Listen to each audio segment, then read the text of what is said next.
लेकिन दिखते नहीं है। और ये अच्छा, पूरी ज़ाहिरा स्क्रीन क्यों पिछले अच्छा तो तुमने नहीं अभी अपलोड किया ना, कर दो। मैंने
हाँ जी, कैसे हैं सब लोग?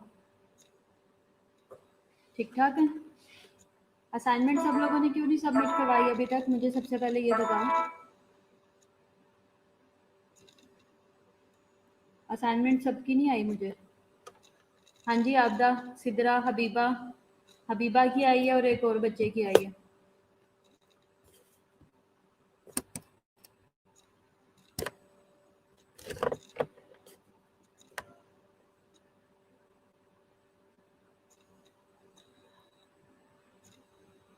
हाँ जी, असाइनमेंट का बताओ पहले मुझे। जूलियस, रोनल्ड, नीलम, सबकी असाइनमेंट क्यों नहीं आई?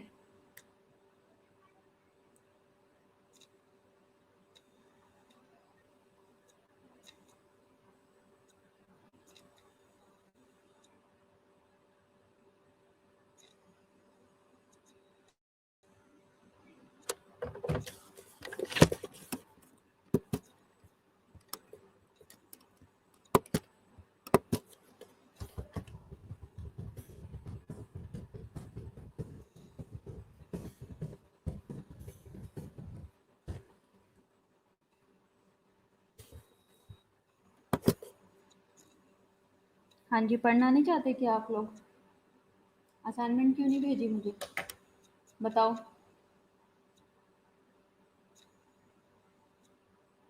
हबीबा, ग्रुप में देखो 915 वाला नंबर किसका है? ग्रुप से मुझे देख के बताओ 915 किसका नंबर है?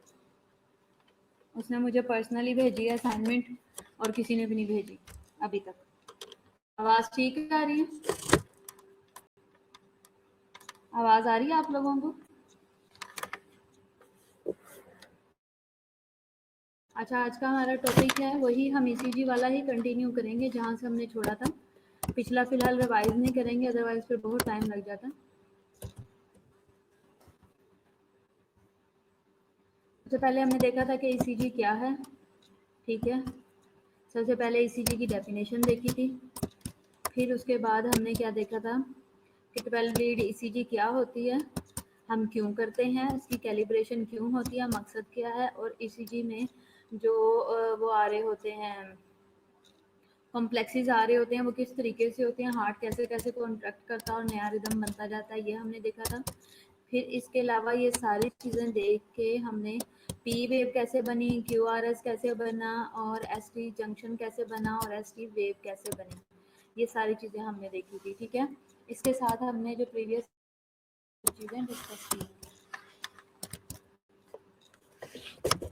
फिर मैंने आपसे कहा था कि आपने हर एक जो ईसीजी है उसकी आपने हर एक जो नॉर्मल एबनॉर्मल रिदम है वो किस तरीके से उससे रिलेटेड ईसीजी आपने मुझे भेजनी है, ठीक है। तो उस पर मुझे किसी ने भी नहीं भेजी सिवाय 2 लोगों के।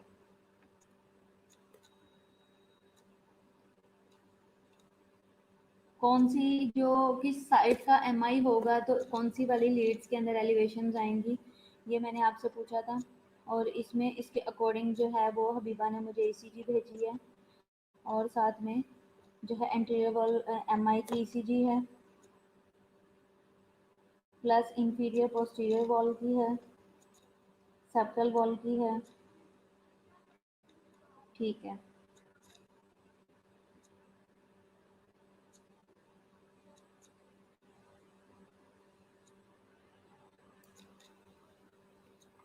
अच्छा, ये हमने देखा था हाइपरट्रॉफी क्या है, ठीक है। कंडक्शन सिस्टम हम देख रहे थे, नॉर्मल कंडक्शन क्या है, 12 लीड ईसीजी क्या है, लिम लीड्स कौन सी होती हैं, चेस्ट लीड्स कौन सी होती हैं, लीड्स हम किस तरीके से लगाते हैं, ये उस दिन मैंने आपको पढ़ाया, ये मैंने आपको सारा रिवाइज करवाया, हालांकि हम पहले पढ़ चुके हुए थे। पोल्स हमने देखे हैं, बाइपोलर लीड्स कौन सी हैं, यूनिपोलर कौन सी हैं, और चेस्ट लीड्स में कहाँ कहाँ लीड्स लगती हैं, फार्मूला कौन सा यूज होता है, ठीक है।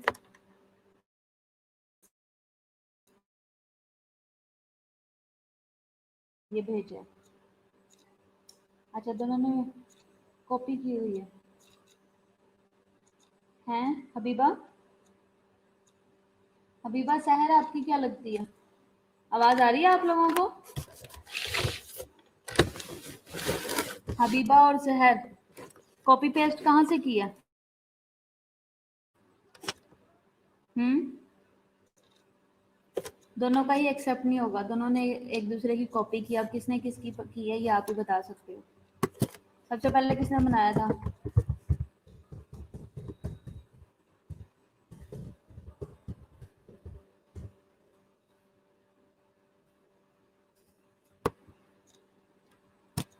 हबीबा आ रही है, ओके।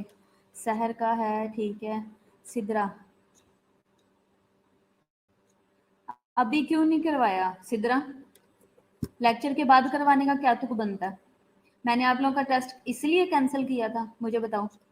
टेस्ट में भी आपके 0 नंबर हैं, आज मैं लगाऊंगी, और साथ में आपके जो है वो असाइनमेंट के भी 0 लगाऊंगी।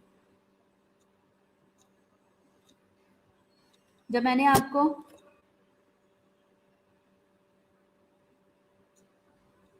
जब मैंने आपको कहा था कि आप लोगों ने मुझे, मैं आपका टेस्ट कैंसिल कर रही हूँ इसलिए कि मैं असाइनमेंट का, मैंने ऑफिशियल टेस्ट की डेट को चेंज करवाया। टेस्ट ऑफिशियल था जो मैंने चेंज करवा के आपका सिर्फ और सिर्फ असाइनमेंट की वजह से किया। जूलियस और रोनाल्ड किधर हैं?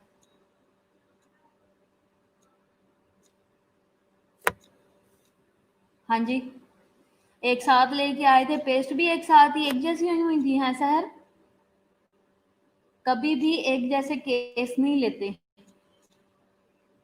समझ आई? कि एक ही केस दोनों ने एक जैसी ईसीजी ले ली और बाद में आप दोनों कह रहे हो पैटर्न भी दोनों का बिल्कुल सेम है, सारा कुछ दोनों का सेम है और आप कह रहे हो कि हम एक जैसी पिक्चर्स लेके आए थे, एक ही जगह से पिक्चर लेके आए थे।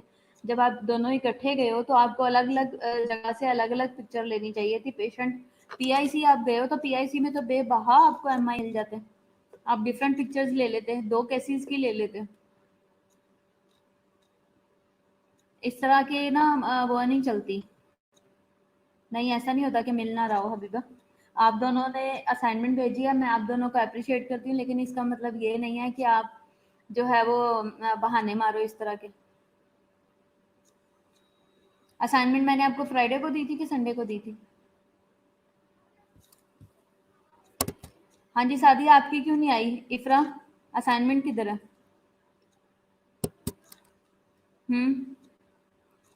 अच्छा, राइट साइडेड ईसीजी मैंने मेरी तरफ से, आप सारे फेल हो, सबका 0 लगेगा।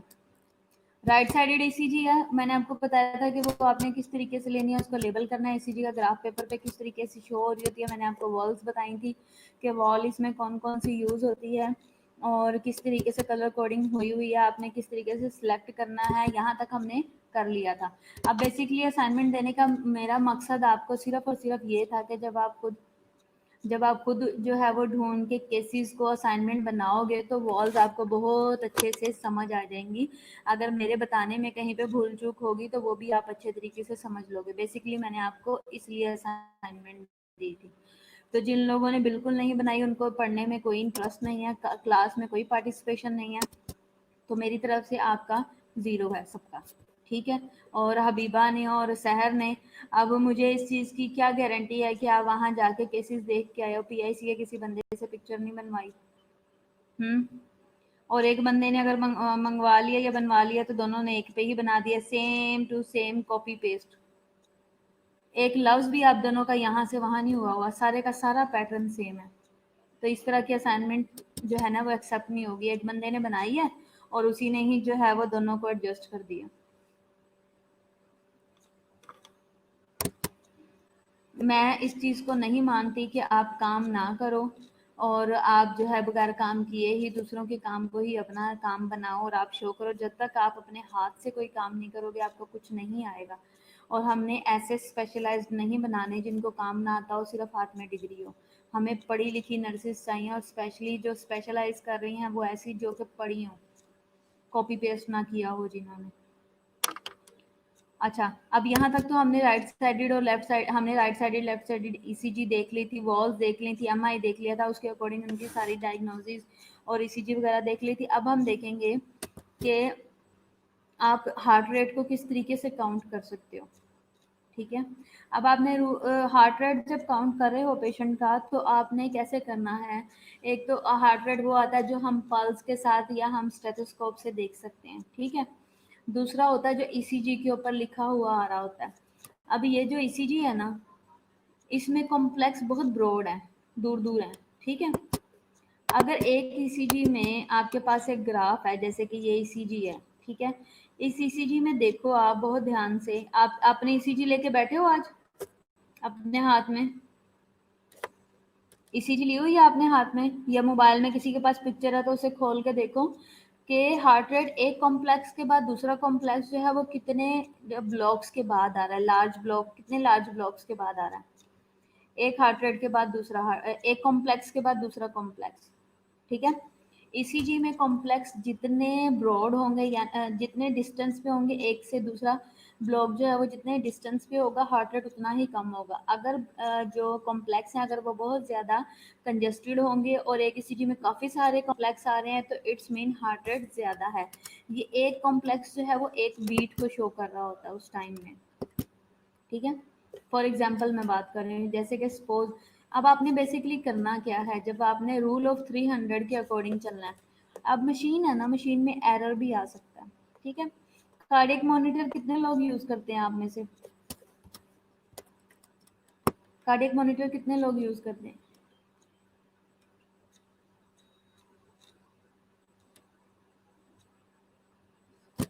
आपदा, आप कहाँ से नाजिल हो गई हो? इतने दिनों से क्यों एबसेंट थी? नीलम क्लास में पार्टिसिपेट भी करना होता है। सिद्रा, हाँ जी आपदा, इतने दिनों से एबसेंट क्यों हो?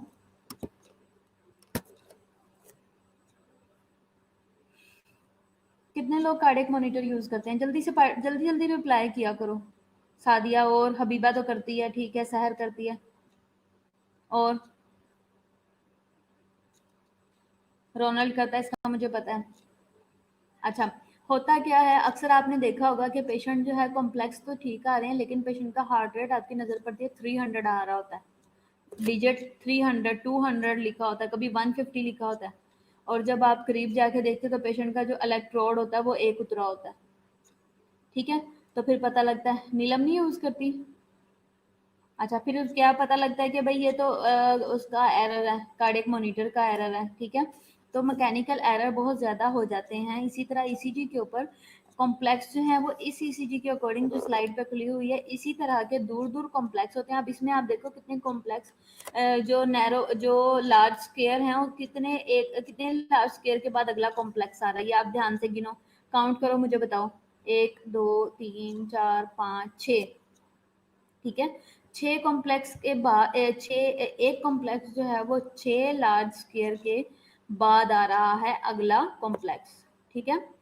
तो क्या है, बेसिकली इस ईसीजी के अकॉर्डिंग इसका हार्ट रेट बनता है 50, ठीक है। लेकिन कई कई दफ़ा ये एरर होता है कि ईसीजी का के ऊपर जो स्ट्रिप के ऊपर हार्ट रेट लिखा होता है, नहीं 6 है सादिया, 3 ये और 3 आगे, जिस कॉम्प्लेक्स के अंदर आया, जिस ब्लॉक के अंदर कॉम्प्लेक्स है उसको भी बीच में काउंट करेंगे, ठीक है। तो क्या है कि जितने बाजू का ऐसा हो जाता है कि ईसीजी की स्ट्रिप के ऊपर जो हार्ट रेट लिखा हो रहा है वो कॉम्प्लेक्स का मैच नहीं कर रहा होता, ठीक है। तो हम कैसे काउंट करते हैं फिर, इसके लिए कि किसी किस्म का मैकेनिकल एरर ना हो, मशीन का कोई एरर ना हो, तो हम उसके लिए जो है वो हार्ट रेट को वैसे काउंट करते हैं, ठीक है। जैसे कि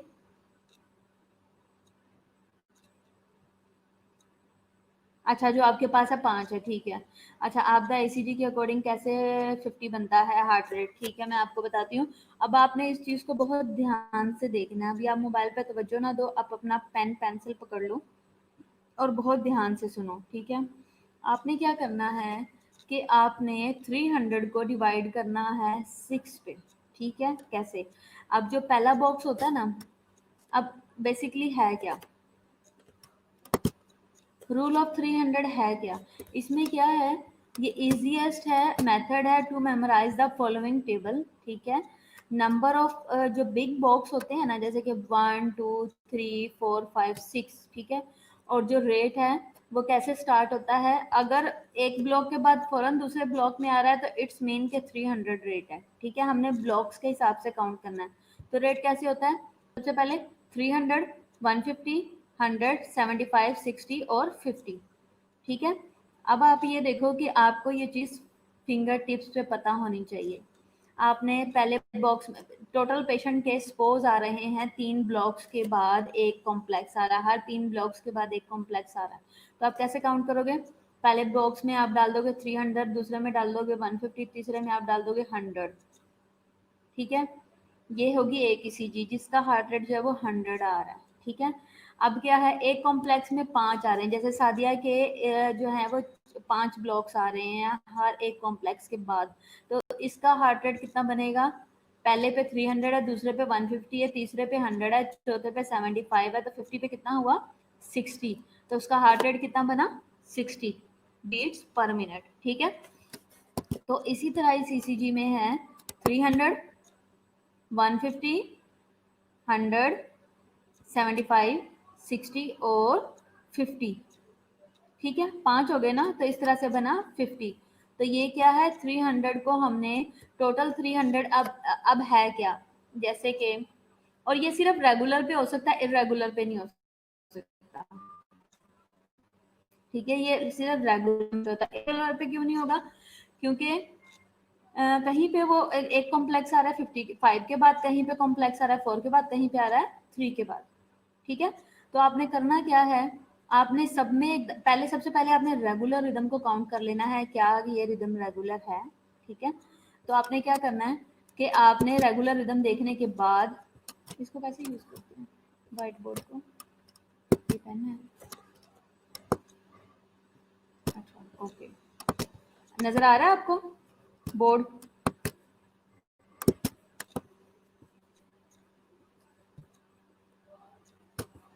अच्छा ठीक है। अब इसमें क्या है कि जैसे कि इसको मैं ट्राई करती हूँ यूज़ करने का, ये है एक आइसोलेटेड लाइन, ठीक है। अब इसमें क्या है कि ये हैं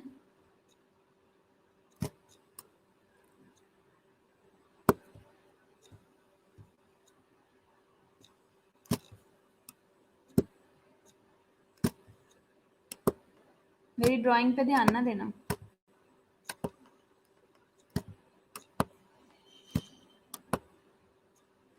टाइम वेस्टिंग तो नहीं है।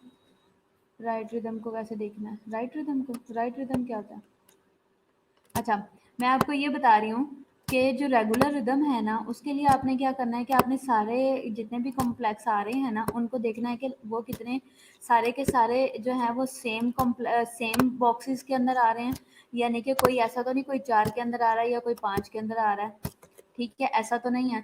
तो इससे आपको पता लग जाएगा कि भाई रेगुलर रिदम चल रहा है, ठीक है। अब आप ईसीजी देख रहे हो, ये पहला कॉम्प्लेक्स है सपोज, उसके बाद इस तरह से चला गया, ठीक है। नहीं ये बड़ा खराब हो रहा है, रहने दो। अच्छा, ये मैं आपको व्हाइट बॉक्स पे नहीं समझा सकती, व्हाइट बोर्ड पे ये बड़ा खराब हो रहा है, हम वापस उसी पे ही करते हैं। अच्छा, बेसिकली आपने करना क्या है कि आपने जितने भी कॉम्प्लेक्स आ रहे हैं उनको 300 पे डिवाइड कर देना, आपका हार्ट रेट आ जाएगा। अगर 4 है तो 30 पे 300 पे डिवाइड करो, अगर 4 है तो 300 पे डिवाइड करो, कितना बनेगा?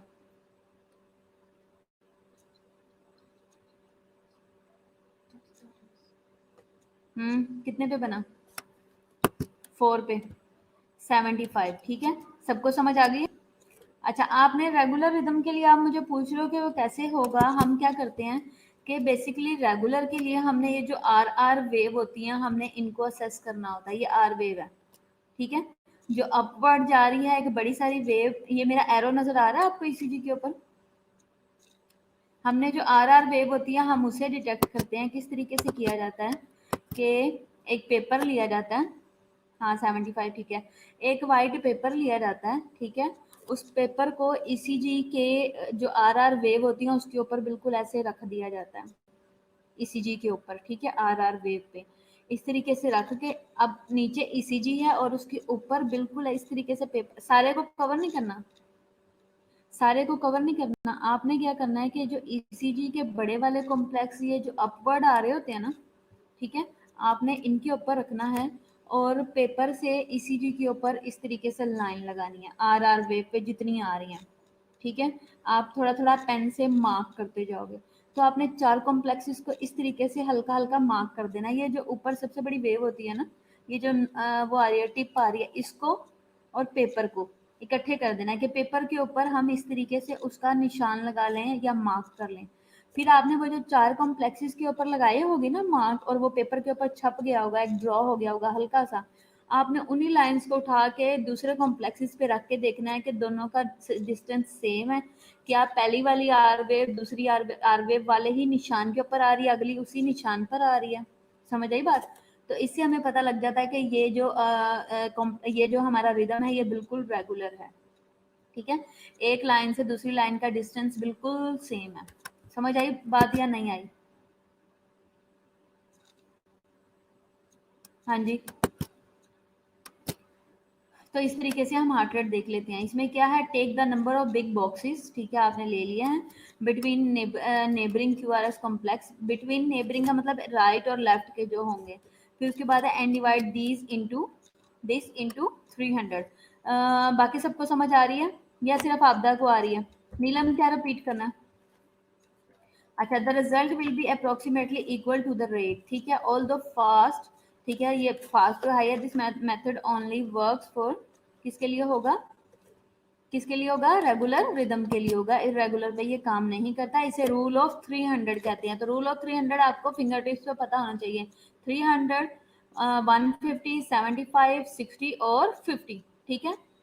जो हार्ट रेट का बता रहे थे आप, हार्ट रेट का क्या बता रही थी मैं, कैसे काउंट करना है? तो आपको पता होना चाहिए 300 जो 300 एक ब्लॉक के इक्वल है। 300 फिक्स रेट, हाँ 300 ही है, 300 से ज्यादा नहीं होता। 300 यहाँ से 1 कर लो, 150 2, 100 3, ठीक है। इसी तरह 100, फिर उसके बाद 75 4, 65, ठीक है, और 56, ठीक है, इस तरह से होगा। अच्छा, 10 सेकेंड रूल क्या है? As most EKGs record 10 seconds of rhythm per page, ठीक है। मैंने आपको उस दिन में बताया था कि 10 सेकेंड का हम जो है एक जो है वो लीड लेते हैं कि पूरी सीरीज 10 सेकेंड 300 ही से ही क्यों स्टार्ट करेंगे। बस ये एक रूल बना हुआ, मेथड बना हुआ है। 300 बेसिकली मैक्सिमम रिदम जो है वो 250 150 से 300 350 तक जाता है, जो कि स्पेशली जाता है उसमें बीटी में या वेफिप में। तो हमने एक स्टैंडर्ड रूल सेट किया हुआ है, और ये बेसिकली इनको बनाने वालों ने, इनके जो फाउंडर्स हैं, उन्होंने 300 सेट किया हुआ है। अच्छा, क्या है कि जो ज़्यादातर ईसीजी है वो 10 सेकंड्स के ही पर रिदम निकलता है पर पेज। फिर उसके बाद है one can simply count the number of the beats present है ऑन द ईसीजी है and multiply by 6 to get the number of beats per 60 second, ठीक है। तो इसमें 10 सेकंड्स की लीड होती है, एक पूरी जो रिदम एक चलता है। इसमें सिंपली जो काउंट है, count the number of the जो उन्होंने बीट्स का है present on ECG and multiply by 6 to get the number of the beats per second, आप निकाल सकते हो, ठीक है। अच्छा, हार्ट रेट क्या है? हार्ट रेट आप देख सकते हो, मैं आपको आगे बताती हूँ। टाइप्स ऑफ लीड्स में उन्होंने क्या है कि यूज कौन कौन सी होती हैं। नंबर 1 पे स्टैंडर्ड 12 लीड यूज करते हैं, most commonly use tool to diagnose करने के लिए। डिसरिथमिया को चेक करने के लिए हम करते हैं। कंडक्शन एबनॉर्मेलिटीज को चेक करने के लिए हम ईसीजी करते हैं। एनलार्ज हार्ट चैम्बर्स हो तब करते हैं। एनलार्ज हार्ट चैम्बर्स कौन से होते हैं? जब मैंने आपको बताया कि जो है वो हो जाता है, हाइपरट्रॉफिक हो जाते हैं।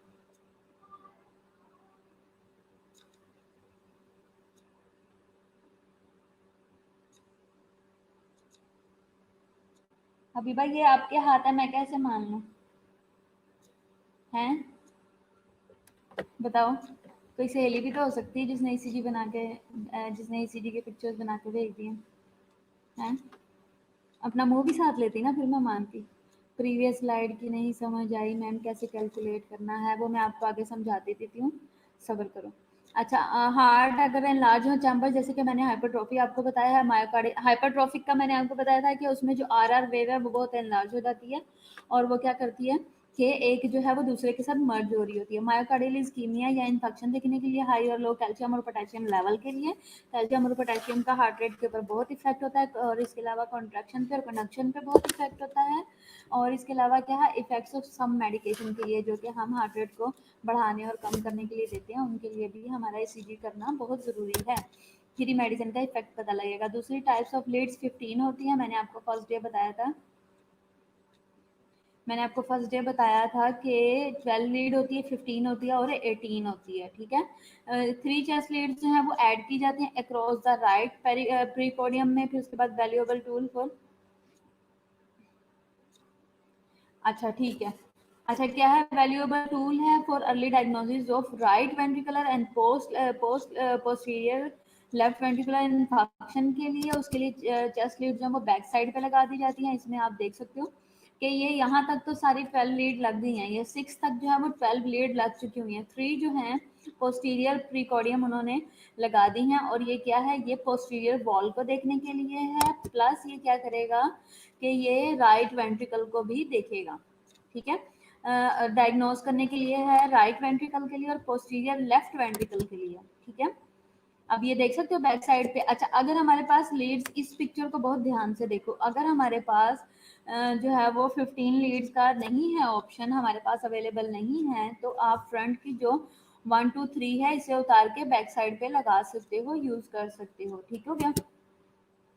टाइप्स ऑफ लीड जो इसके अलावा मजीद यूज होती हैं वो 18 भी होती हैं। 3 chest leads are added from the 15 leads, from the fifth lead है 15 लीड है, और जो पहले वाले फ्रॉम द 12 लीड से हम स्टार्ट कर देते हैं, ठीक है। अर्ली डिटेक्शन करने के लिए किस चीज़ की? मायोकार्डियल इस्कीमिया एंड इंजरी के लिए, ठीक है। ये आप देख सकते हो कि ये किस तरीके से ऐड की हैं और ये आगे आगे बढ़ती जा रही हैं। और फिर उसके बाद इसके लिए प्रोसीजर क्या है?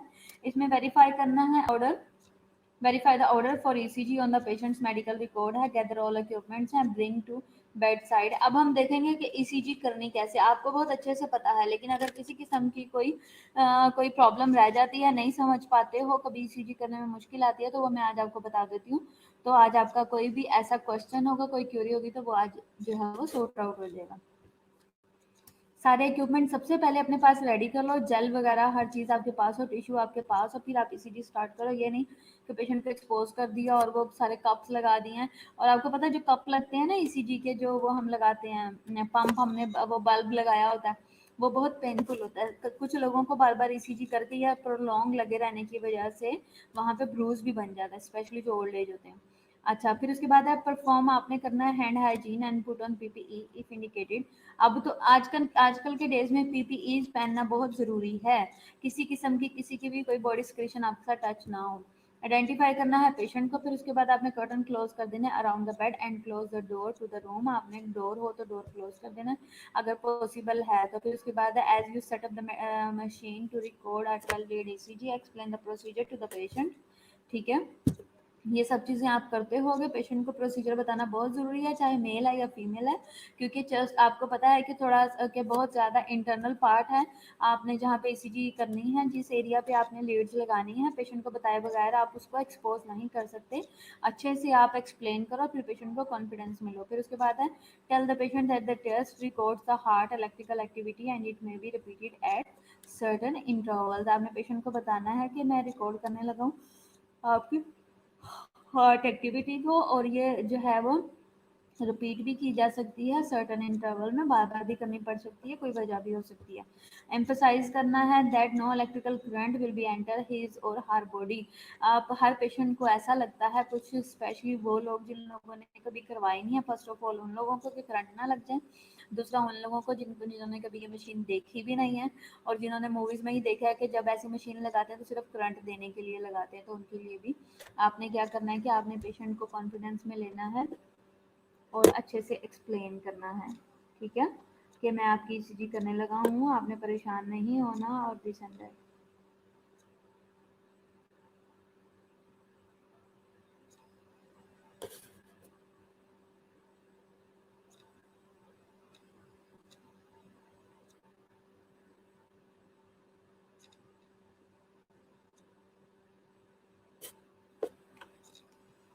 फिर क्या है, tell the patient that the test typically takes about 5 minutes, ask the patient about allergies to adhesive as appropriate. आप जो भी चीज़ें यूज़ कर रहे हो पेशेंट के लिए, जेल वगैरह, और जो भी चीज़ आप पेशेंट से पूछ लो कि आपको इस तरह की किसी चीज़ से कोई एलर्जी तो नहीं है। फिर उसके बाद आप place the ECG machine close to the patient's bed and plug the power cord into the wall outlet. अगर तो ईसीजी की चार्जिंग है, वो चल सकती है, तो बहुत अच्छी बात है। अदरवाइज उस मशीन वगैरह ऑन कर लो, हर चीज़ रेडी कर लो, पेशेंट से एक दो क्वेश्चन पूछ लो, और फिर उसके बाद आप मशीन ईसीजी करना स्टार्ट कर दो। If the bed is adjustable, अगर हो सकता है raise it to a comfortable working height में ले आओ, usually elbow height of the caregiver. ठीक है, इतना होना चाहिए कि आप पेशेंट जो है वो आपके अप्रोच में हो। ये नहीं कि आप बिल्कुल नीचे झुक के पेशेंट की ईसीजी कर रहे हो और आपकी अपनी कमर में दर्द होना शुरू हो गया। बेड को आप हाइट पे ले आओ और वर्किंग जो कंडीशन है, वर्किंग हाइट है उसमें ले आओ। वर्किंग हाइट क्या है कि आपको थोड़ा सा झुकना पड़े, बस ज़्यादा नहीं। Have the patient lie supine in the center of the bed है with the arms at the sides। आपने पेशेंट को बिल्कुल स्ट्रेट लिटाना है और पेशेंट को आपने मिड में लिटाना है, और सुपाइन पे हो और बाजू जो है वो स्ट्रेट हो। Raise the head of the bed है if necessary to promote comfort. Expose the patient's arms and legs and wrap appropriately. आप चाहे मेल है या फीमेल है, पेशेंट को फुली एक्सपोज इस तरीके से नहीं करना। आपने कोशिश करनी है कि पेशेंट के ऊपर बेडशीट या कोई चीज़ लाजमी डालो।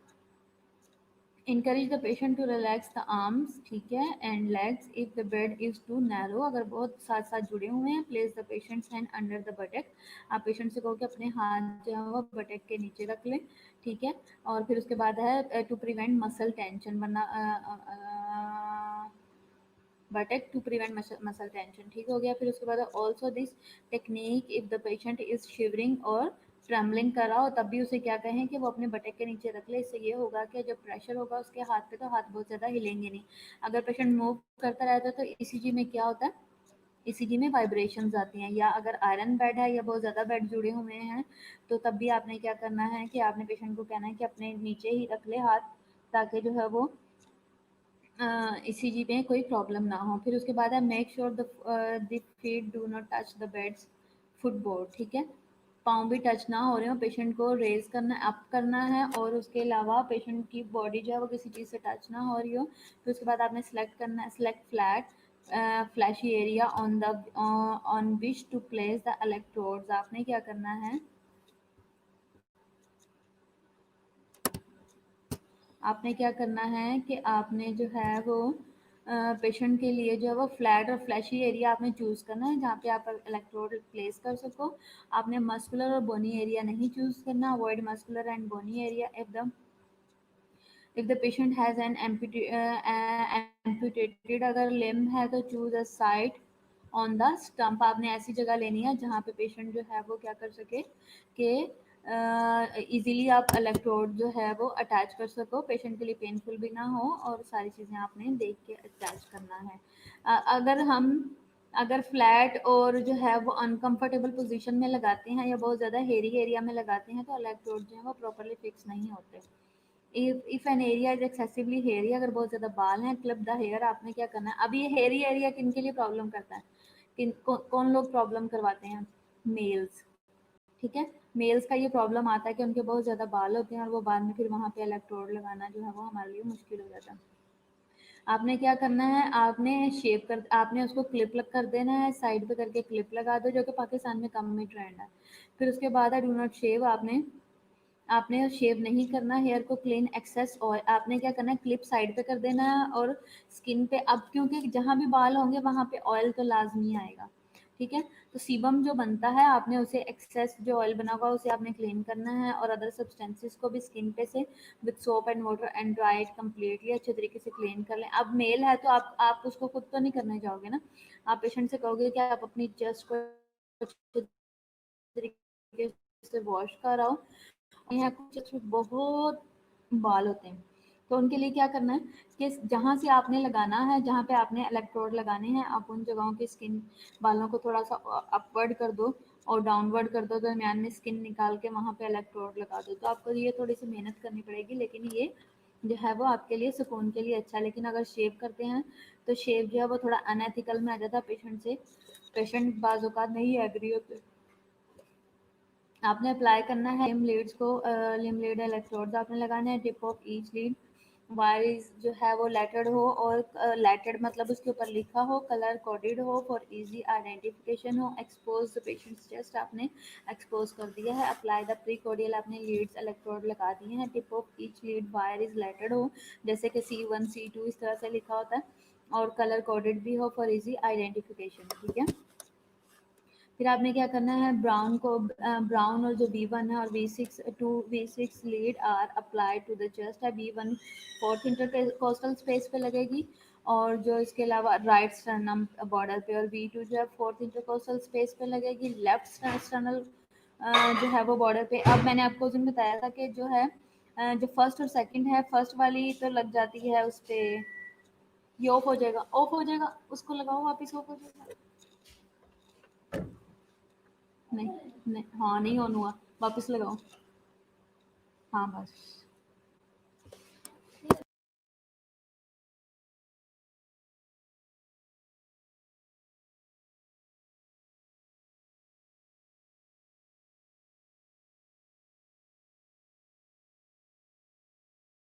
सेकंड होल्ड करना जरा।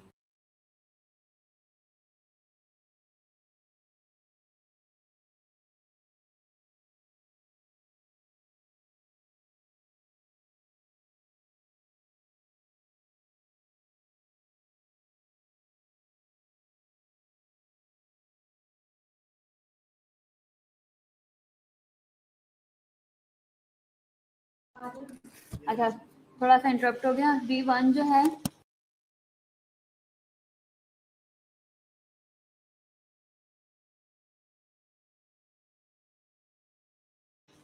अच्छा V1 जो है वो मैंने आपको बताया था कि राइट साइड पे लगती है, V2 जो है वो लेफ्ट साइड पे लगती है, दोनों सेम इंटरकोस्टल स्पेस पे लगती हैं। 3 हाफ वे पे लगती है, half way between the V2 and V4 होगी। और जो फिफ्थ है वो इसके अलावा जो फिफ्थ इंटरकोस्टल स्पेस है वो लेफ्ट और मिड क्लेविकुलर लाइन पे है। V5 जो है वो फिफ्थ इंटरकोस्टल स्पेस पे लगती है, V6 जो है वो फिफ्थ इंटरकोस्टल स्पेस पे लगती है, मिड एक्सिलरी लाइन पे लगती है विद V4, ठीक है। अच्छा, इसके अलावा 23 हमारा जो पॉइंट है इसमें क्या है, आफ्टर द एप्लीकेशन ऑफ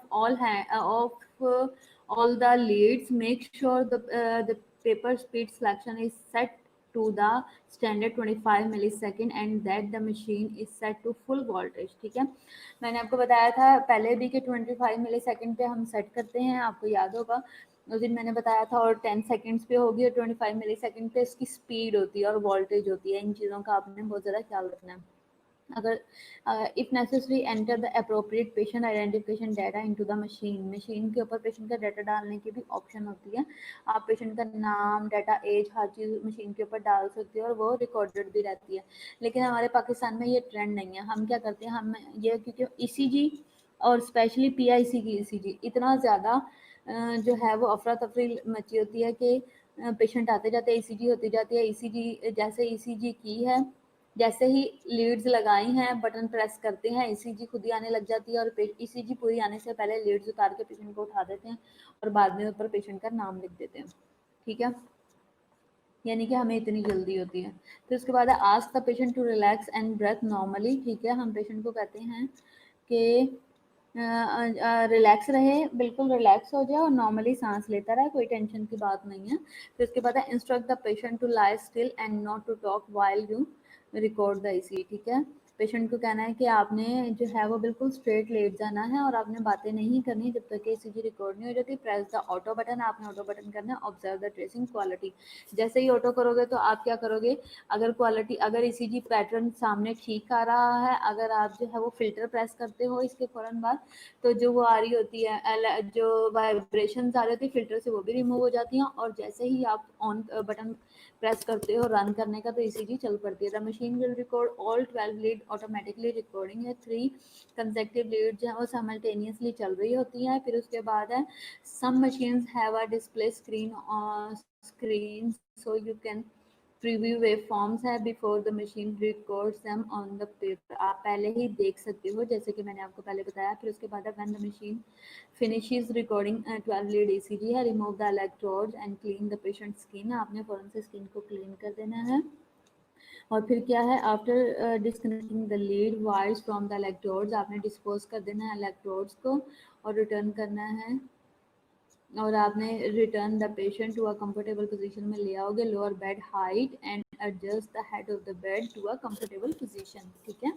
फिर उसके बाद है अब वापस से नीचे करना इसलिए ज़रूरी है कि कुछ पेशेंट खुद नहीं उतर सकते, या पेशेंट के माइंड में यही होता है कि मैं नॉर्मल हाइट पे लेटा हुआ हूँ, या नींद में उठ के जब नीचे उतरने की कोशिश करेगा तो झटके से गिर ना जाए, या पेशेंट को हाइट ज़्यादा ना लगे और पेशेंट का नुकसान ना हो जाए, ठीक है। फिर क्या है, क्लीन ईसीजी मशीन है पर फैसिलिटी पॉलिसी, जो आपकी पॉलिसी है उसके अकॉर्डिंग आप मशीन को दोबारा से क्लीन करो। अब जैसे हमारी जो है वो एमआईसी में ये रूटीन थी कि हम जैसे ही ईसीजी होती थी, आपा की ड्यूटी होती थी कि आपा सारी ईसीजी मशीन भी सारी सही साफ करो और जो है वो डीफिब भी साफ करके रखो, जल ना लगा हो, ठीक है। और संडे वाले दिन ये ड्यूटी होती थी वर्कर्स की कि वो जो उसके इलेक्ट्रोड्स के जो बल्ब होते थे पीछे लगे हुए, उनको इसी वो सारे डिस्कनेक्ट करवा के डिप करवाते थे क्योंकि उनके अंदर जेल फंसी होती थी, उसको अच्छी तरह क्लीन करवा के ड्राई करवा कर वापस अटैच कर देते, ठीक है। तो ये सारी चीज़ें एज पर पॉलिसी आपने इसको फॉलो करना है। If not done electronically from data entered into the machine है, label the ECG with the patient's name, date of birth, location, date and time of the recording and the other relevant information such as symptoms that occur during the recording है, ठीक है। ये सारी चीज़ें अगर तो machine के ऊपर डाटा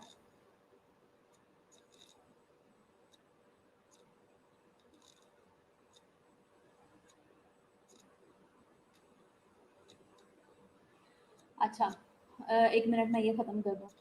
क्या है कि अगर मशीन के ऊपर डाटा अवेलेबल नहीं है, तो अगर आप लोग नहीं लिखते हो तो आप हाथ से भी लिख सकते हो। स्पेसिफिकली उसके 2 आइडेंटिफायर्स होने चाहिए, जैसे कि पेशेंट का नाम और पेशेंट का एमआर नंबर, और उसके अलावा किस डेट और टाइम भी मस्ट होना चाहिए। टाइम इसलिए मस्ट है कि हमें डेट और टाइम वाली ईसीजी रखना होती है। जैसे कि पेशेंट आया हमारे पास 5 बजे कंप्लेंट से और 5:30 तक जो है वो पेशेंट का एमआई पॉजिटिव हो गया या पेशेंट की 5:30 तक डेथ होगी, तो उस पर टाइम लिखना बहुत ज़रूरी होता है अगर आपने हाथ से लिखना है तो। फिर उसके बाद है remove additional PPEs if used और परफॉर्म हैंड हाइजीन। ये हैंड हाइजीन परफॉर्म उन्होंने करनी है, पीपीईज उन्होंने उतारनी है जिन्होंने एक ईसीजी करनी है। जिन्होंने कंटिन्यूअस करनी होती है वो गाउन वगैरह तो नहीं उतारते, लेकिन वो अपने ग्लव्स चेंज करते रहते हैं। अच्छा, आपका का क्वेश्चन है कि ईसीजी में वाइब्रेशन जो आती है उसे दोबारा करना पड़ती है। जब आप ईसीजी करते हो तो आपने एक इम्पोर्टेंट काम करना है कि आपने ये देख लेना है। फर्स्ट ऑफ ऑल दो वजह से ईसीजी में प्रॉब्लम आती है। एक तो पेशेंट आपके पास आया है बाहर से ईसीजी करवाने, जैसे कि पीआईसी में हर पेशेंट की ईसीजी होती है, तो ईसीजी एक ईसीजी रूम होता है और उसमें ड्यूटी लगी होती है। पीआईसी में, एमआईसी में, क्योंकि वो स्पेसिफिकली जो है वो कार्डिक सेंटर है तो उनके कार्डिक पॉइंट ऑफ व्यू से उनकी अपनी सेटिंग्स हैं, ठीक है। तो जब पेशेंट आपके पास आता है बाहर से, अभी एडमिटेड नहीं है, तो पेशेंट ने गले में चीज़ें पहनी होती है या हाथों में ऐसी चीज़ें पहनी होती है या मोबाइल होता है पॉकेट में, ठीक है। तो जो भी लोहे वाली चीज़ है वो पेशेंट के पास आसपास नहीं होनी चाहिए, वो उतरवा दो पेशेंट से, ठीक हो गया। और चूड़ियाँ वगैरह कुछ ऐसा पहना हुआ है वो वाइब्रेशन करवाते हैं।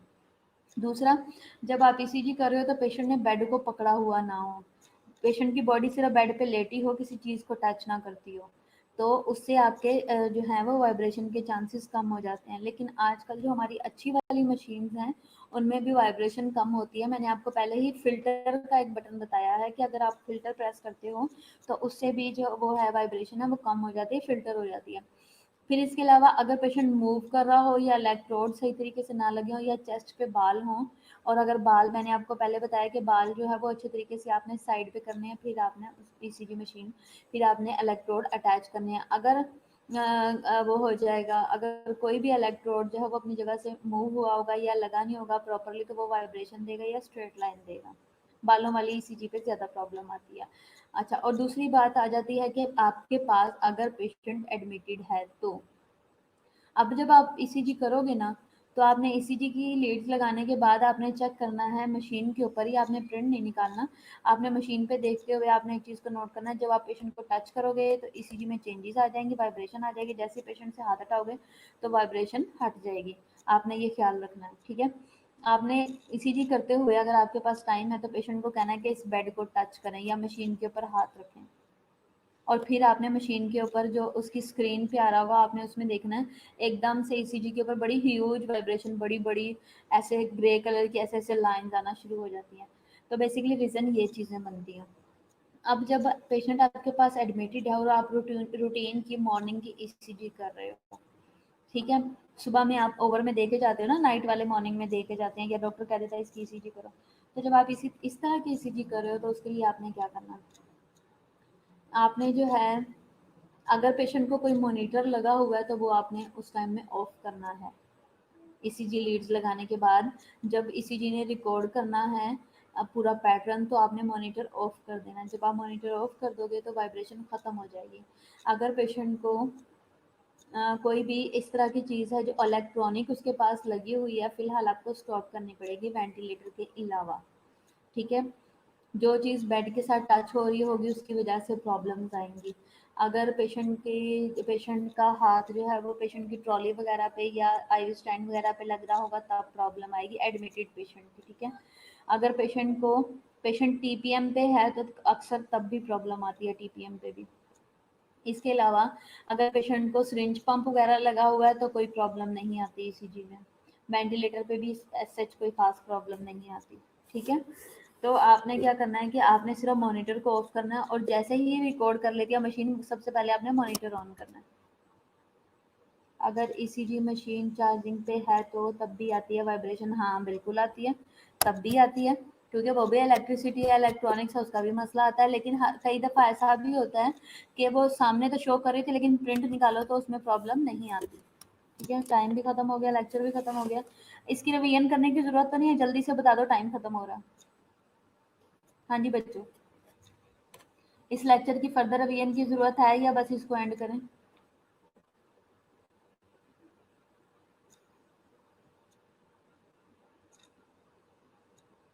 हाँ जी, नो मैम।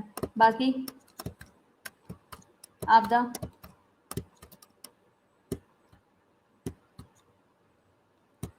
चलो 1 मिनट रह गया। आज मुझे सारे सब लोग मुझे आज असाइनमेंट भेजो, वरना खैर नहीं है।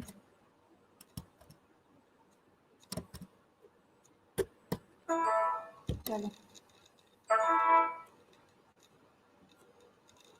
ठीक है, अब हम नेक्स्ट लेक्चर देखेंगे इसके बाद।